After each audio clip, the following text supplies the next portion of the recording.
বিসমিল্লাহির রহমানির রহিম। Online class নবম শ্রেণী, বিষয় গণিত, দ্বাদশ অধ্যায় পক্ষ থেকে আমি মোহাম্মদ আব্দুল সামাদ মোড়ল, দিব্যপল্লী মাধ্যমিক বিদ্যালয়, চৌদ্দগড়, ডুমুরিয়া, খুলনার পক্ষ থেকে সকল শিক্ষার্থী বন্ধুদের শুভেচ্ছা। বন্ধুগণ, গাণিতিক সমস্যা সমাধানের ক্ষেত্রে বীজগণিতে সমীকরণ একটি গুরুত্বপূর্ণ বিষয়। তোমরা সপ্তম শ্রেণীতে, ষষ্ঠ শ্রেণীতে এক চলক বিশিষ্ট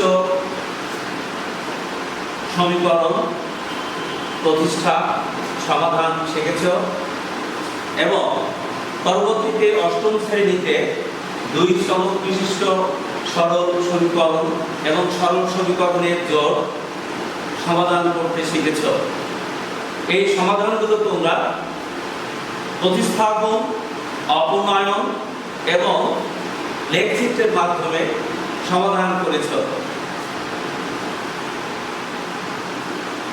সরল সহজ সমীকরণ আরো বিস্তারিতভাবে জানার জন্য আমি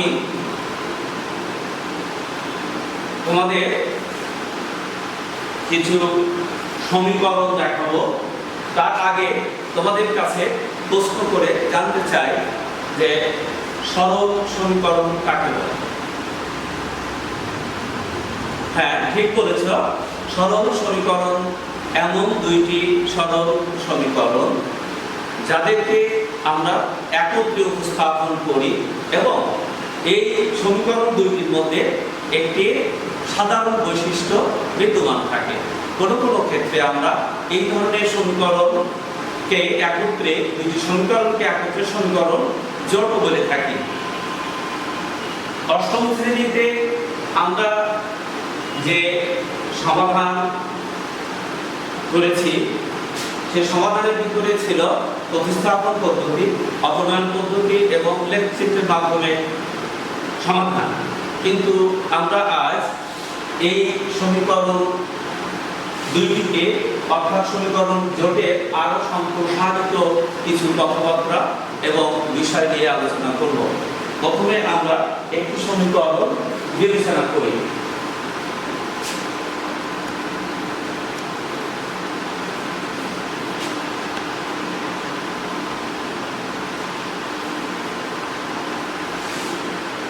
শিক্ষার্থী বন্ধুরা, আমরা দেখতে পাচ্ছি এখানে এমন একটি সরল সমীকরণ লিখেছি যা 2x + y = 12, অর্থাৎ x ও y এক চলকের দ্বিগুণের সাথে y চলকের মান, এক চলকের মানের দ্বিগুণের সাথে y চলকের মান গুণ করে যোগ করলে আমরা 12 পাবো।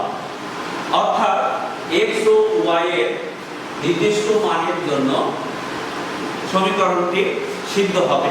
এই ধরনের সমীকরণে আমরা সাধারণত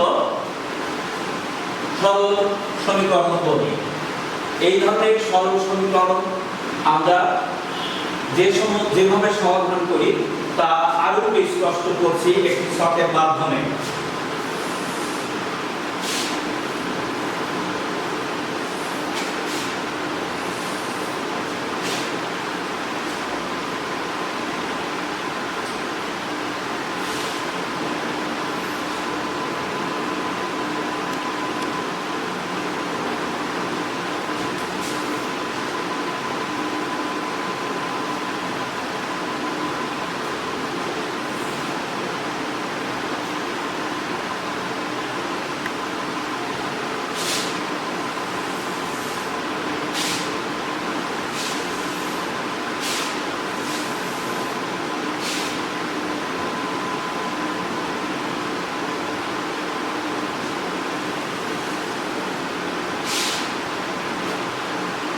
x এর মান -2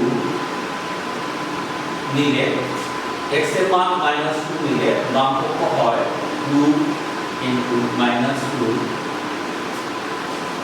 এর সঙ্গে y এর মান কত নিলে আমরা 12 পাবো, অর্থাৎ এখানে 2 ইনটু -2 -4 এর সঙ্গে আমরা 16 নিলে y এর মান 16 নিলে তাহলে 16 থেকে -4 -4 বিয়োগ করলে হয় 12, অর্থাৎ ডান পক্ষ আমরা সেক্ষেত্রে 12 পাবো। x এর মান যদি 0 ধরি তাহলে 0 2 ইনটু 0 2 ইনটু 0 প্লাস আমরা সেক্ষেত্রে y এর মান 12 ধরব, 12 ধরলে ডান পক্ষ হবে 12, x এর মান 3 ধরলে 2 ইনটু 3 প্লাস 3 দুগুণে 6, অর্থাৎ এর সঙ্গে কত যোগ করলে 12 হবে, সেক্ষেত্রে আমরা y এর মান 6 নিব, তাহলে ডান পক্ষ হবে 12, x এর মান 5 নিলে 2 ইনটু 5 সেক্ষেত্রে y এর মান 2 নিলে ডান পক্ষ হবে 12। এইভাবে আমরা ক্রমাগত মান নিতে পারবো।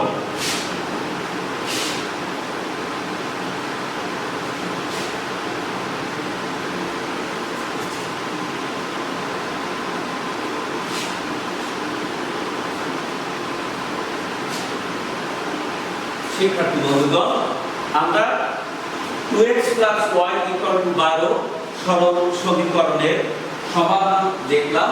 এখানে অনেকগুলো সমাধান পাওয়া যায়, অসংখ্য সমাধান পাওয়া যায়, তার মধ্যে প্রধান চারটি সমাধান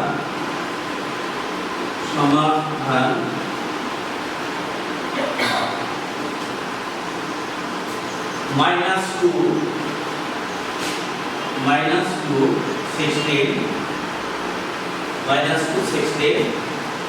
তার পরবর্তী 0 12 তার পরবর্তী সমাধান 3 6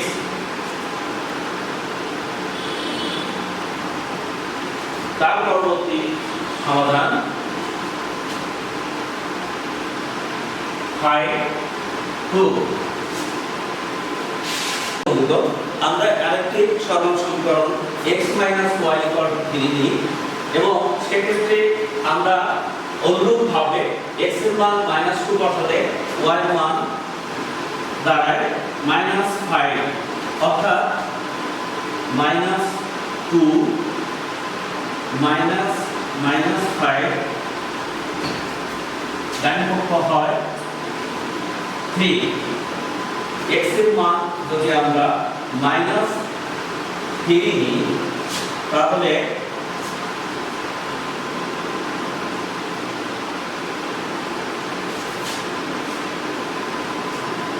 x এর মান যদি আমরা -3 নিই তাহলে 0 প্লাস 0 নিই, x এর মান যদি আমরা 0 নিই তাহলে y এর মান -3 এবং 0 -3 = 3 হয়।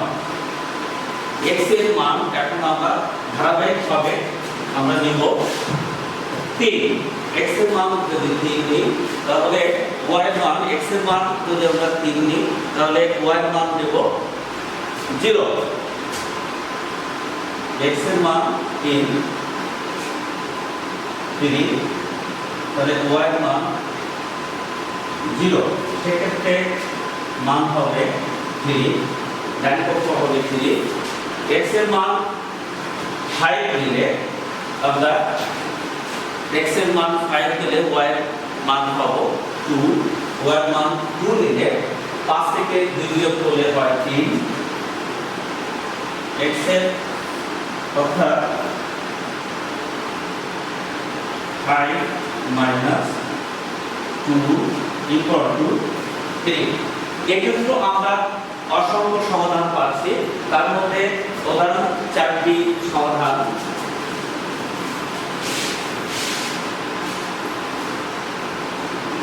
-2 5 -5 0 -3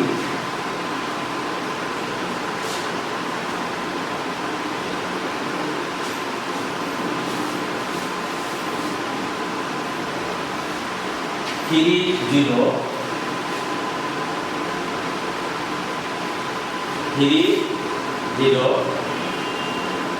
এবং 5 2। শিক্ষার্থী বন্ধু, আমরা লক্ষ্য করছি দুইটি সমীকরণকে আমরা এবার একত্রে যদি জোড় হিসাবে লিখি তাহলে প্রথম সমীকরণ ছিল 2x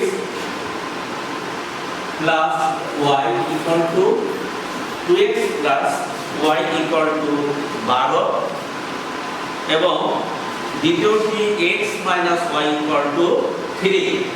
এদের মধ্যে একটি কেবলমাত্র একটি যাকে আমরা অনন্য সমাধান বলছি যে উভয় সমীকরণের ক্ষেত্রে দেখতে পাচ্ছি সেটা হলো 5 2।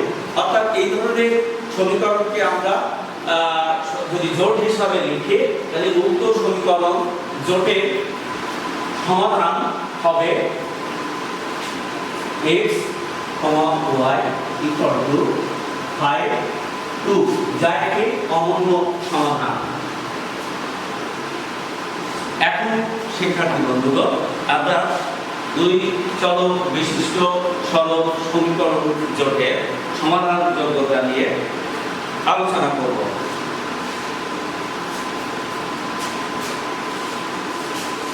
এই আলোচনাটি আমরা তিনটি স্তরে বিভক্ত করতে চাই।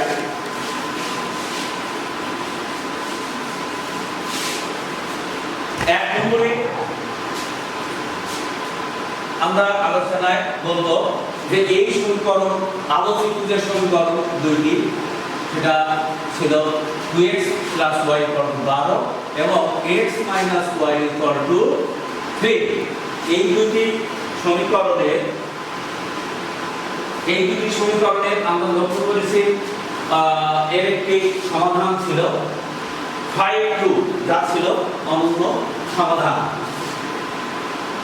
এই ধরনের সমীকরণকে একটির মাধ্যমে অন্যটিকে প্রকাশ করা যায় না এবং আমরা এই যে শব্দ সেটা হলো x চলকের y চলকের এবং ধ্রুবক পর্যায়ের অনুপাত নিয়ে আমরা লক্ষ্য করি 2/1 equal to 1/-1। এটা সমান হয় না, অর্থাৎ x চলকের x এর সহগের অনুপাত y এর সহগের অনুপাত সমান নয়। অর্থাৎ এই ধরনের সমীকরণ জোড় পরস্পর একটির মাধ্যমে অপরটিকে প্রকাশ করা যায় না। অর্থাৎ আমরা লাস্টে যেটা মন্তব্য করব যে এই ধরনের সমীকরণ জোটের সমাধান যোগ্যতা কি, আমরা মন্তব্যে বলবো যে সমীকরণ জোটের সমাধান যোগ্যতা এরা পরস্পর, এই ধরনের সমীকরণ জোটটি পরস্পর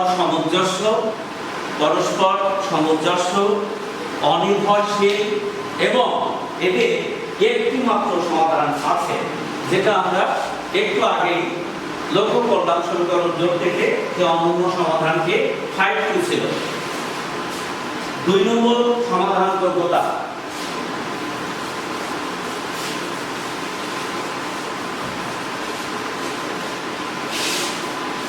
দুই নম্বর সমাধান যোগ্যতার জন্য আমরা 2x minus y equal to 6 একটি সমীকরণ এবং আরেকটি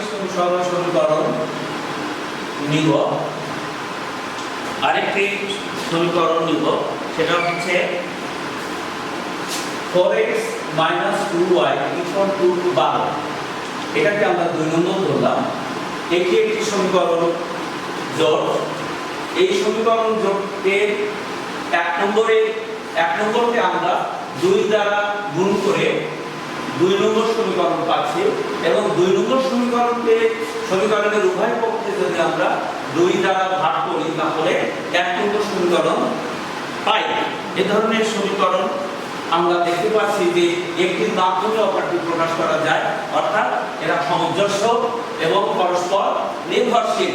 মন্তব্য হলো এই ধরনের সমীকরণ যদি আমরা x এবং y এর সহজায়ের অনুপাত নিয়ে প্রকাশ করি তাহলে দেখা যাবে 2/4 equal to 2/4 equal to -1/-2 equal to 6/12 বা half equal to half। অর্থাৎ সহগ x চলকের সহগদ্বয়, y চলকের সহগদ্বয় এবং ধ্রুবক পদের সহগদ্বয় পরস্পর সমান। সুতরাং এই ধরনের সমীকরণ পরস্পর নির্ভরশীল এবং এদের উভয় ক্ষেত্রে অসংখ্য সমাধান আছে, এরা সামঞ্জস্য বটে। 3 নম্বর শর্তের জন্য আমরা আরো 2টি সমীকরণ